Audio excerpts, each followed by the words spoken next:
The majority of the food options available in airports, service stations or on the road, are often high in refined carbs and sugar, making sticking with a ketogenic lifestyle feel that more difficult.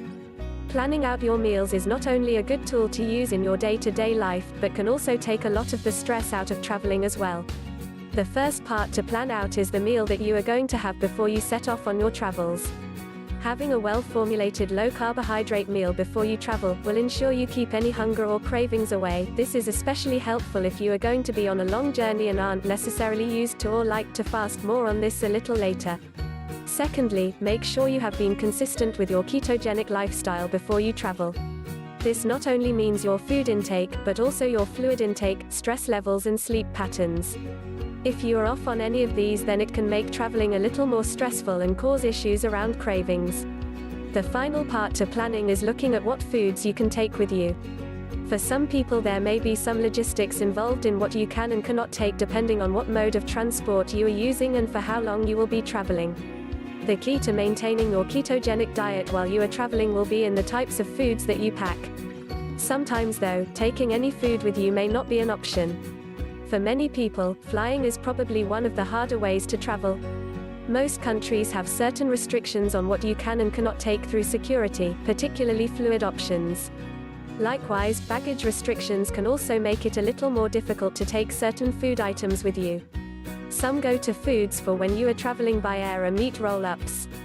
This can be any form of cold meat such as ham, salami, turkey meat topped with 1 to 2 slices of cheese, depending on how large the meat is. YO can add a couple of slices of tomato, cucumber or lettuce. The less amount of ingredients the easier it is to eat. Once rolled, wrap them in some foil or cling film. Cheese sticks.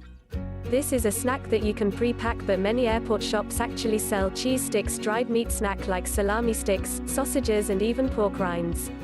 You can even make your own meaty snacks like classic beef jerky or pork rinds.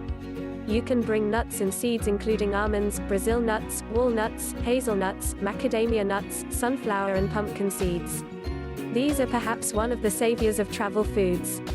Try where possible to still always choose options that are low-carb friendly by being plain, roasted or salted. Cucumber, celery, peppers or carrots. Cutting up some vegetables can make a nice snack to take with you. Dark chocolate: have 2 to 3 squares of chocolate above 70% cocoa, ideally 85 to 90%, the darker the better. Having a sweet option to hand can help, especially if there are any travel delays or if you are feeling a little tired. Vacuum-packed olives: you can now buy olives from most food outlets. Dried coconut flakes or flaked almonds: get plain, raw or toasted options only, and avoid sweetened products. Having a snack along with you that includes coconut means that you will have access to a quick, high-fat energy source on the go. Always be sure to check the labels on anything that contains coconut, as often added sugar ingredients can sneak in. Coffee and cream Americano, hot or cold, with added cream, pouring or heavy whipping. There is pretty much a Starbucks in every airport in the world now. Low-carb and keto-friendly bars are great for traveling. Not all bars are truly keto, so beware of hidden carbs and starches. Taking the train can free you up a little more with regards to the restrictions around what you can and cannot take with you. Granted, there may still be some restrictions on the baggage options which you may have to bear in mind when you are planning. Train station can have some shop-bought options. Generally the onboard food options to buy are limited, so make sure you pack as many of your own foods as possible for this mode of transport. All the options contained within the flying mode of transport would also be good to take with you when traveling via rail. Greek and natural yogurt aisle goodies. Just be sure to pack your spoon and try. Let's not forget nori seaweed crisps, another low-carb staple. Almond, walnut or hazelnut butter, plain or mixed with coconut oil, are all great low-carb options. Strawberries, raspberries, blueberries or blackberries are all low in carbs.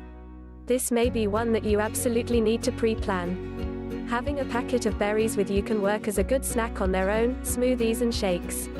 If you are struggling a little on luggage space, then this may not be the best go-to option. Salmon, tuna, sardines or mackerel canned are all healthy and convenient options. If you can travel by road, especially that of your own car, then it can make sticking with your keto lifestyle that much easier, seeing as you can pack a lot more. All of the food options listed in the air and rail travel would be ideal for traveling by road as well. Remember though that if you are driving, to make sure you are careful and pull over when necessary to eat and drink. Take 2 to 3 hard-boiled eggs. These sound simple, but they make for a great, high-protein snack when you're on the go. Try and boil these either the night before or in the morning before you travel, and be sure to keep in a cool bag. Avocado. Cut in half, keeping the pit inside, and squeeze some lemon or lime over the inside. Put the halves back together to prevent browning. All you need is a spoon and maybe a pinch of salt. If you have a few minutes for meal prep, pack a healthy lunchbox with you by simply filling it with any of your favorite keto foods. For many people, traveling can become a little tiresome, and as we know, we don't always eat for reasons of hunger. Making sure you have access to some sweet treats can help with any type of emotional eating. After you travel. Now you have reached your destination, and although the hard part is mostly over, how you follow up with your eating once you have been traveling is just as important. If you have only had some snacks with you when traveling and you aren't used to fasting, then you may find that your hunger levels are a little higher than normal. As soon as you are able to, make it a priority to eat a well-formulated low-carbohydrate meal after you have finished your journey. Fasting as a tool for traveling. For some people, intermittent fasting may be the better option to try when they are traveling. Who it is good for: people who are used to more extended periods of fasting, 18 hours plus, or just fasting in general, and those who can't take or pack any of their own snacks with them. Who is it not good for? People who have never tried any form of fasting before they travel.